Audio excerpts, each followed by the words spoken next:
keessattuu warroonni maallaqa keessa nyaatamaa jirtan warroonni onlaayiniidhaan hojii hojjenna hojii keenyatuyyuu hojii foonii keenyaa jijjiirama hojii keenyaa hojjenna jennee birrii 30,000 40,000 50,000 60,000 70,000 dirhama 2,000 dirhama 3,000 baasaa jirru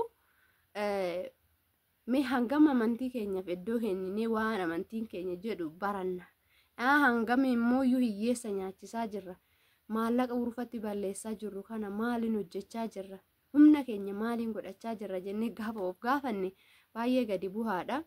Kanaafu waan gaarii hojjechuun ofumaa qofa maallaqumaaf qofa fiiguu osoo hin ta'in gadi jedhanii waan gaarii hojjechuunis matuma keenya fi atumarraan abbaa keenya hedduu galateeffachuutiin bara.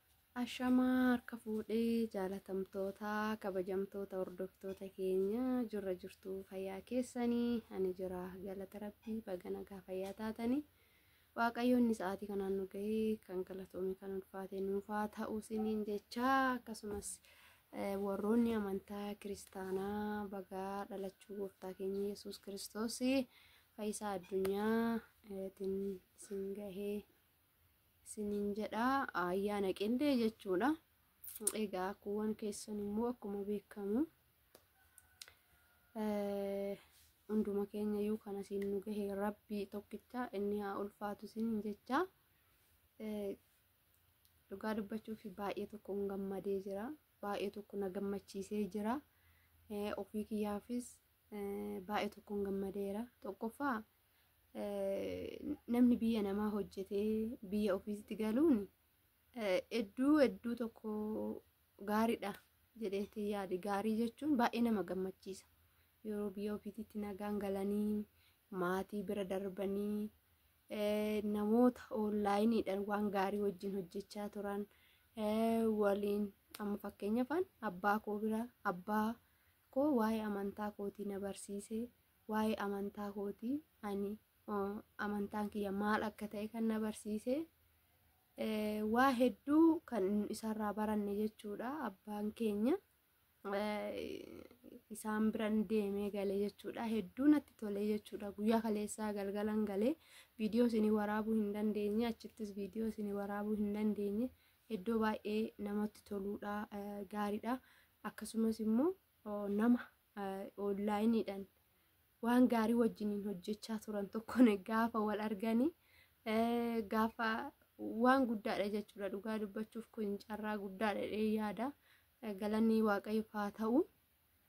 Kana fakkaata yeroo tokko mooyuu maal seetanii bakkuma tokko ta'anii waan hojjechuurra waanuma wal fakkaataa gochuurra yoo deddeemanis waan baay'eetu iyyuu namaa ifa hedduu jechuudha.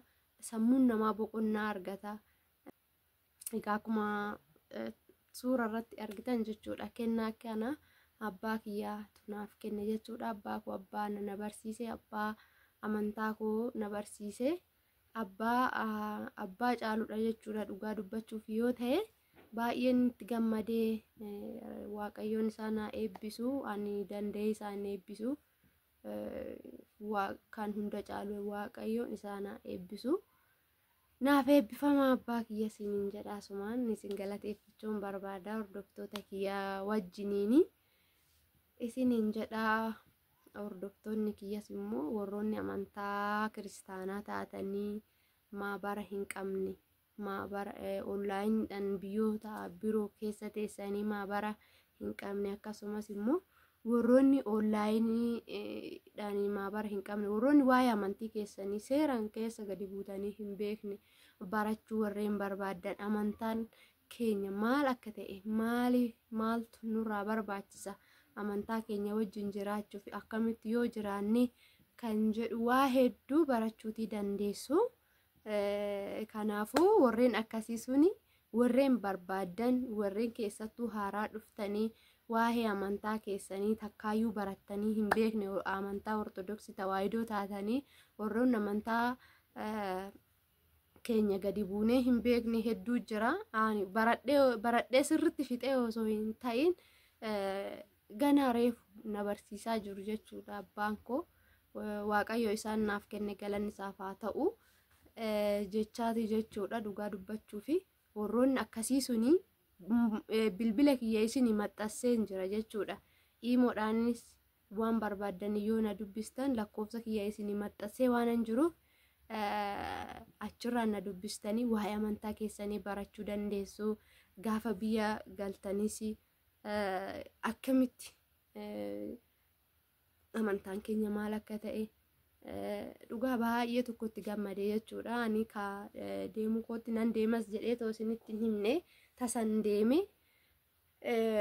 rabbi galanni haa ga'u jechuudha.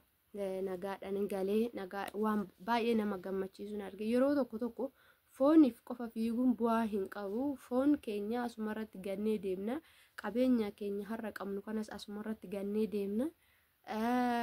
Waan har'a hojjetachaa jirru kana hunduma isaatu gannee deemnaa mire. Rabbii keenya kan nu uumes immoo yaadachuu qabna. Waaqa keenya kan nu uume boru eessa dhaqna kan jedhu yaadachuutu nurra jiraata. Lafa kanarratti waan gaarii hojjechuutu nurra jiraata. Hiyyeessa nyaachisuu nurra jiraata. Kan beela'e beela baasutu nurra jiraata. Kan dheebote dheebuu baasutu nurra jiraata. Akka amantuma qofa qabnaaf jiraachuun immoo barbaachisaa akka hin taane illee abbootii keenyarraa abbaan kiyya na barsiisaniiru.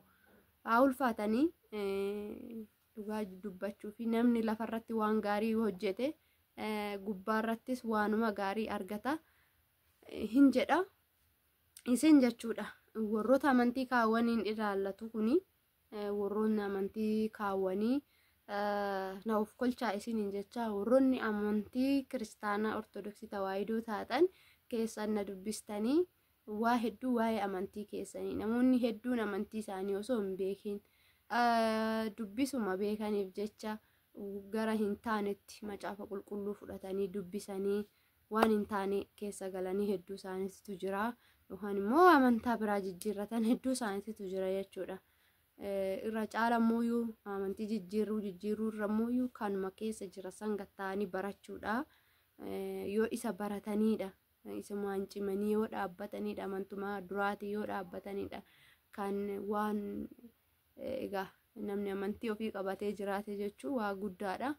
Kana fakkaata amantuma keenya kiristaana jenneetuma deemuu qofa osoo hin taane maal akka ta'e irraa adda baafachuuf barachuuf gaafilee qabdan kamiyyuu gaafilee amantaa irratti qabdan kamiyyuu gaafachuudhaaf yoo iimoodhaan na dubbistanii nan barbaada barachuu nan barbaada waa'ee amantii kootii kana yoo jettanii ani isin qunnamsiisuu nan danda'a.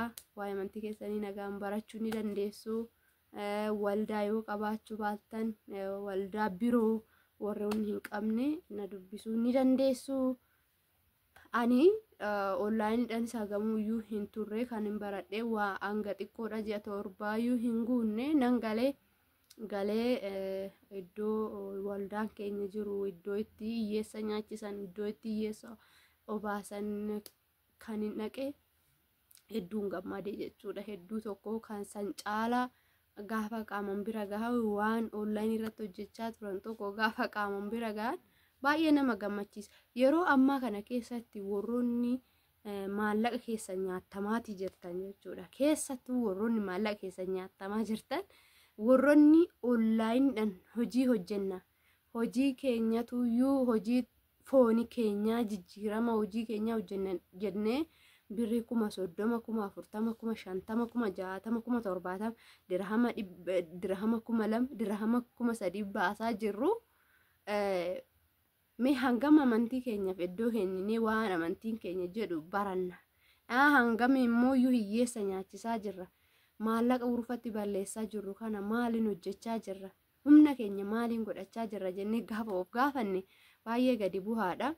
Kanaafuu waan gaarii hojjechuun ofumaa qofa maallaqumaaf qofa fiiguu osoo hin ta'in gadi jedhanii waan gaarii hojjechuunis matuma keenyaa fi asumarraan abbaa keenya hedduu galateeffachuutiin barbaada. Isinillee naa eebbisaa isaan naaf eebbisaa isiniin jedhe kana fakkaata. Isaan nama afaan keenyan eebbifamu miti.